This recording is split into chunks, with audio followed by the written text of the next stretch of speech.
April 1 నుంచి జనగణన, September 30 నాటికి తొలి దశ పూర్తి, 11,718 కోట్ల బడ్జెట్ కేటాయింపు, వచ్చే ఏడాది ఫిబ్రవరి నుంచి మార్చ్ 1 వరకు రెండో దశ, నోటిఫికేషన్ విడుదల చేసిన కేంద్ర హోంశాఖ. జనగణన ఇది చేసిన తర్వాత బైఫర్కేషన్లు అవుతాయి. బైఫర్కేషన్లు అయిన తర్వాత ఏం జరుగుతుంది మీరు చూస్తూ ఉండండి.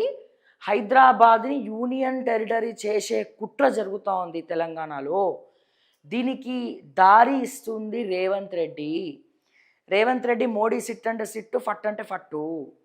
ఓకే, చంద్రబాబు నాయుడు, రేవంత్ రెడ్డి, నరేంద్ర మోడీ, లేకపోతే కేంద్ర ప్రభుత్వం అనుకుందాం, పావులు కదుపుతున్నారు. దేనికి? హైదరాబాద్ని యూటీ చేయాలని చెప్పి. ఇవన్నీ ఒకటనుకోటి దానికోసమే చేసి ఏం చేస్తారు, సెకండ్ క్యాపిటల్ ఆఫ్ ఇండియాగా హైదరాబాద్ని ప్రకటించాలనుకుంటున్నారు.